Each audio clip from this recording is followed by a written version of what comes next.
Hi, thanks for joining me on the allotment. It's right at the end of August now, so I thought it's probably about time I showed you around just so that you could see what the allotment looks like in August.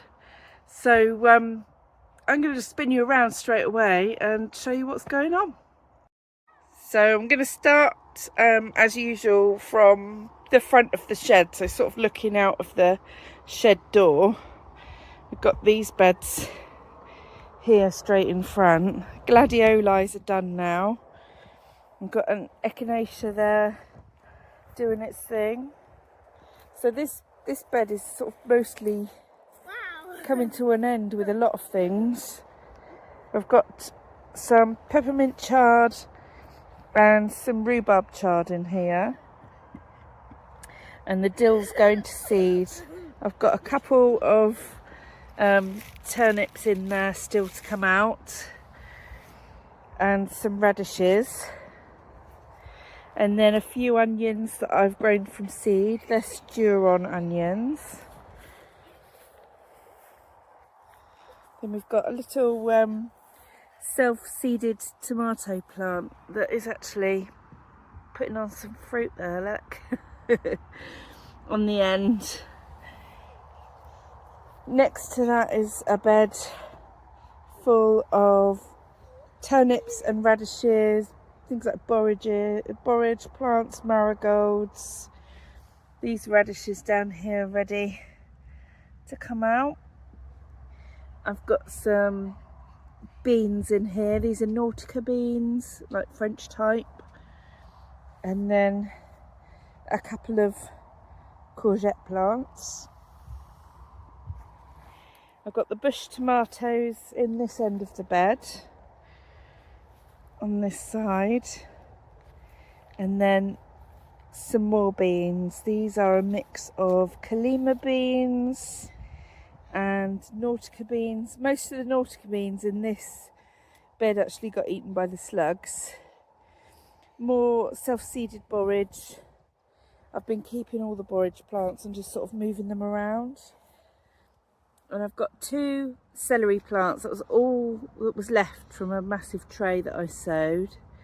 And yeah, I got two because the slugs ate the rest. I've got these beautiful nasturtiums that I've grown for the first time this year. Normally just grow the bog standard sort of orangey ones. These ones I love. These are ladybird rose nasturtiums. And I just love that sort of mottled colour. It looks like someone's taken a paintbrush and a watercolour palette and sort of painted them on.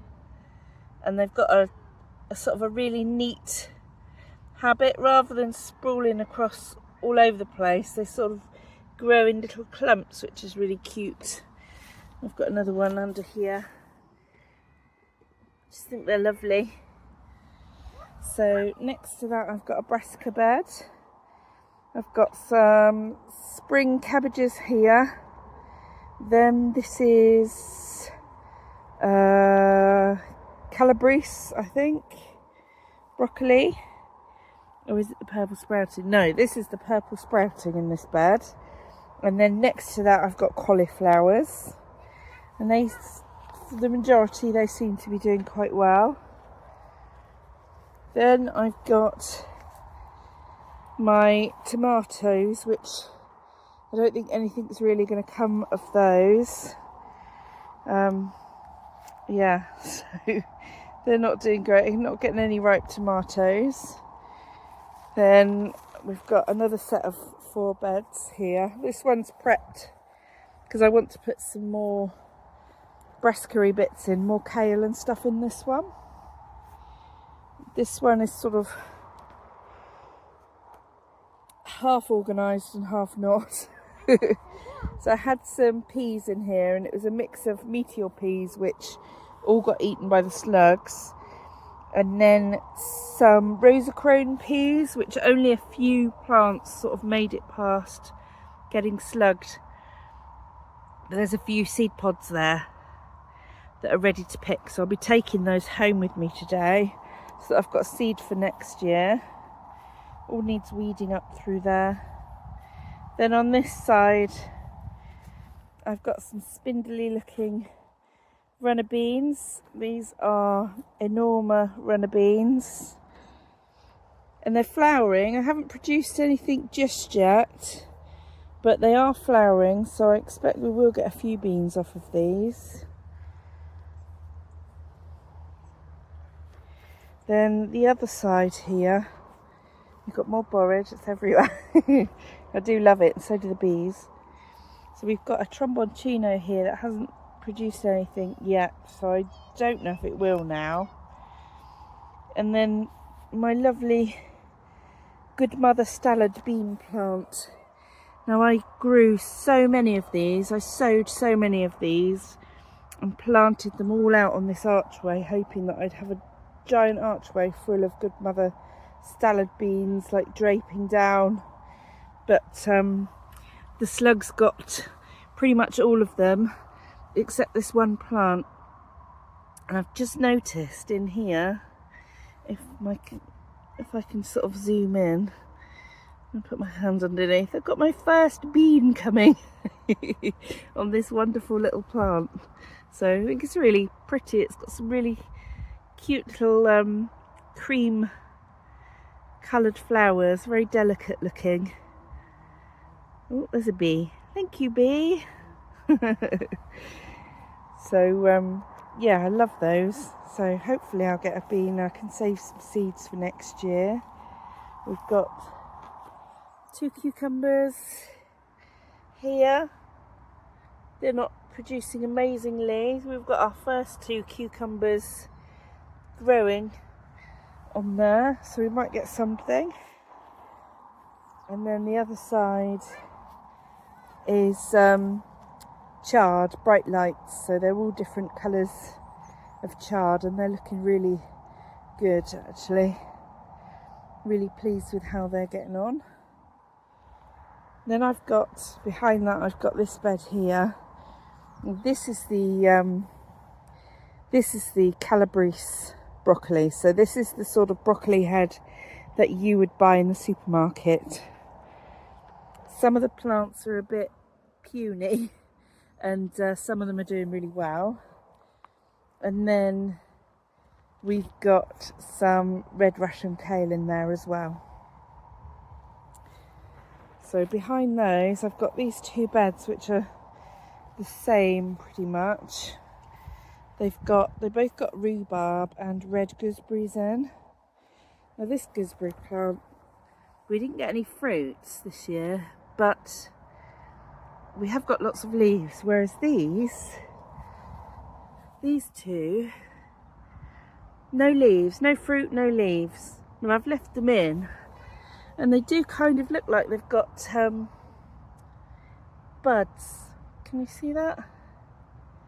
They look like they've got buds coming, so I'm just going to leave them in and see what they do. Just hope for the best. But the rhubarb looks really good and healthy as well. We've got the compost here. The bags we take to the recycling. It's mostly in there. It's things that I really don't want on the plot. So things like we get brambles, couch grass, you know, those sort of things that we don't want to put in the compost because it just re-roots in there and takes over. So that's why we bag those up. Other stuff just goes straight into the compost. But here we've got the old potato buckets that I've sewed up with carrots. So I've got 2 buckets of resist a fly that seem to be doing something at least. Then we've got the blackcurrant sage, which it's grown quite a bit actually. It's looking quite good. And then we've got these 2 buckets of autumn king next to those, and they look great. In fact, if you really wanted some carrots this year, then if you sow within the next sort of week, you can sow something like autumn king and you will get a harvest of them. So I'm going to do, I think, another 3 buckets of Autumn King. So yeah, and that'll be within the next few days. So we've got some peas, tiny little peas there. They are terrain peas, and again, if you're quick, if you sow some terrain peas now, then you will get harvest from them. These are the Hagista beans, I think. Most of them got slugged. You can see it's still getting slugged. This is all slimy. Any beans that come on these, I'll save for seed. So we've got a few under there. There you go. We've got a few beans happening under there, so we'll just save those for seed. So yeah, that's the original half. That's how that looks. In fact, I'll turn the camera around and see if I can get sort of a shot of most of the plot in. It's really hard to get the whole thing in, but yeah, I'll have a go. So yeah, sort of standing behind the compost bins. This is what it looks like. Nancy in the background there. And there's the archways, and she's eating the padlock. That's good. So this is the sort of the newer bit that I got in November. Got the runner beans here. Now this also got terribly slugged, and I had to plant quite a few rounds of plants.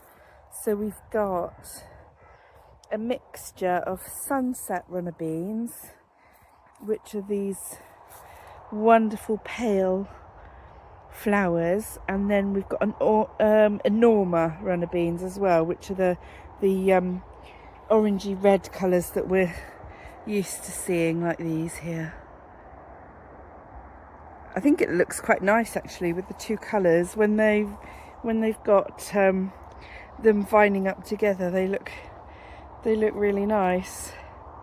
So yeah, we're getting beans off them now. They're doing all right. Even the plants like this one here, which hasn't got very high, it's quite stunted, but it's even producing beans for me, so that's good. We've got all the flowers. So yeah, that's the Jerusalem artichokes on the end, and the Eryngium next to it there, looking really cool. And we've got the beautiful, I love these white gladiolas. I just think they're absolutely stunning. There's an echinacea there as well. And these, I forget what these were called, but I really love them. So do the bees. They're always covered in bees. They're absolutely gorgeous. In fact, there's a white one there. I didn't realise I had a white one. It sort of sneaked in. I thought they were all purple, but there's a white one as well. I just love them. They're really straggly sort of flowers. But the bees are just in love with them. So yeah, do let me know in the comments what they're called, because yeah, they're really nice. And then we've got dahlias galore, and they're all starting to do quite well for themselves now. These are fantastic cactusy type ones. So yeah, lots and lots of different colours. We've got the stunning cafe au lait. I mean, you just can't beat them, can you? They're just so beautiful. More gladioli on the end here that are coming to an end. Ooh. And this has flopped over, but this is what I bought at the church sale. And big thank you to Jenny, who commented when I asked what they were. These are called goldenrod. So in some places they're considered a weed, and in my allotment they're considered a beautiful flower because I think they're lovely. Another huge array of dahlias along here. Dahlias galore. I'm going to have to pick some, take some home today. covered in bees. The bees are really enjoying them. I do really love the single dahlias actually. I've never grown single dahlias before, but they're just gorgeous. I've got so many colours, and the white ones on the end are pretty stunning as well. But here, the flower beds that I was going to use for cut flowers, they just kept getting slugged. I've just noticed I've got my first Potmac apple blossom antirrhinums flowering. I sowed 3 packets of these to get these flowers. Oh, it's been such a headache to get them, and I'm so chuffed that they're finally flowering. How about that? There's another one down there. Aren't they beautiful? Oh, they're just fantastic. Better late than never, hey? So I've got a lovely little patch of those there, and then next to those, this is flowering too, just starting to flower. Look at that.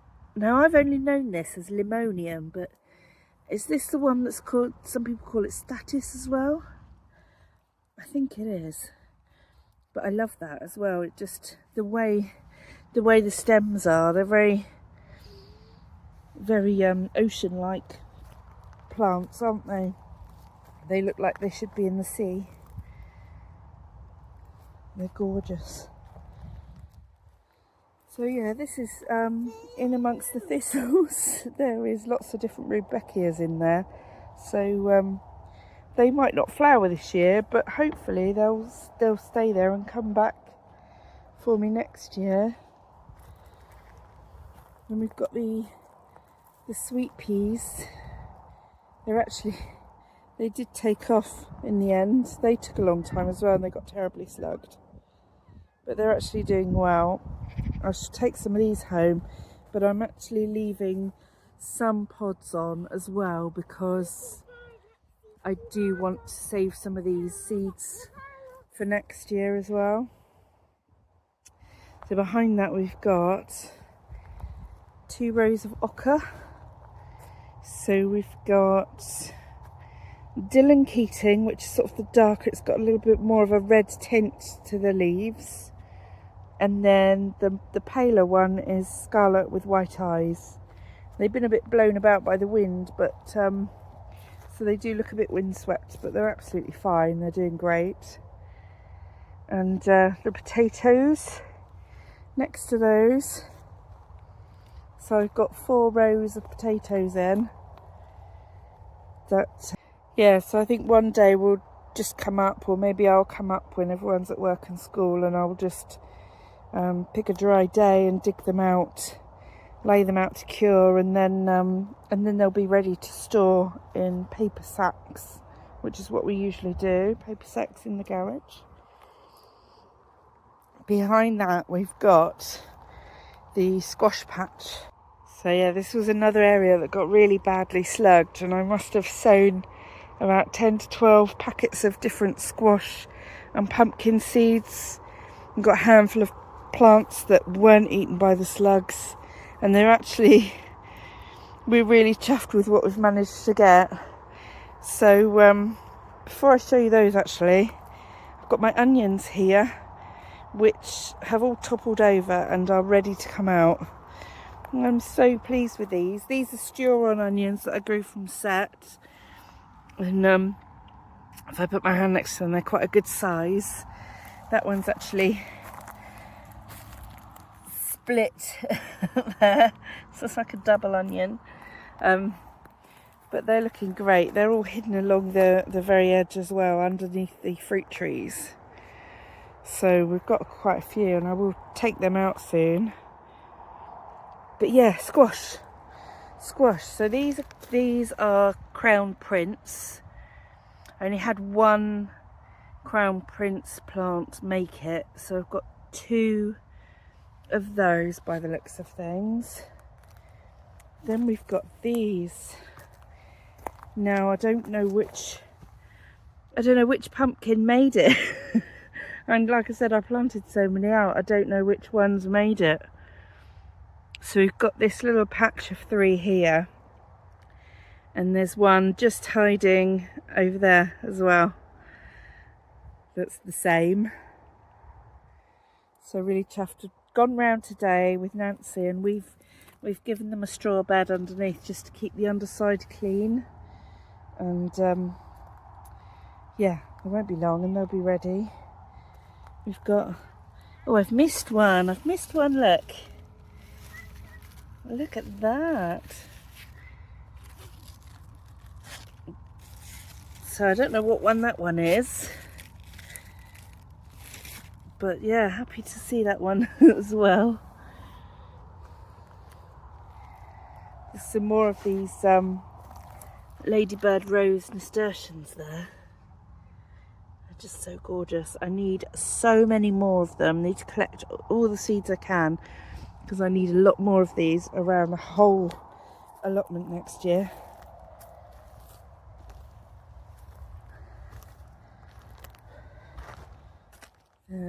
Yeah, we've got some here. I don't think this one's going to make it because it's too immature. But there are a few that are quite young in there. We've given them a little bed anyway, just to see if they'll do something. Oh look, there's a courgette ready there. Now these, I think there's about, I don't know, between 6 to 8 of these. I'm pretty sure these are the little ones called green hokkaido, something like that. I'll have to double check what I sowed, but I think they are, and they are. There's some more here. They're meant to be small, so they won't get massive. They're sort of an individual squash. And there's that other large one there.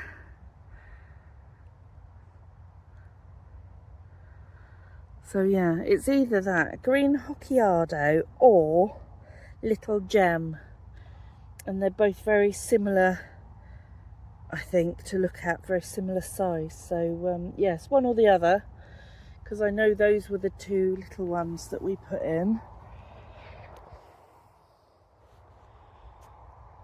But yeah, that's it. That's how it's all looking at the moment. I'll turn you around again and give you a view of what this half plot looks like. So it's really hard to get the whole thing in, really. So this is sort of behind the fruit trees, looking across the pumpkin patch, runner bean frame in the distance, and then the potato patch that's sort of dying back. I forgot to mention that these rows on the end of the potato patch, I've actually put green beans in. So there's Kalima beans and Nautica beans growing in there. They've been a bit attacked by the slugs, but I think they're not doing so bad, and it's best to have something in there rather than completely clear ground. So yeah, so there's the potatoes and the oca, and round to the flower patch. So yeah, thanks for joining me on the allotment today and having a little look around. Please like the video, give it a thumbs up, cheesy thumbs up, and a comment. I'd love seeing the comments and chatting to you. So yeah, that's it for now. I'll see you in a video really soon. Bye bye.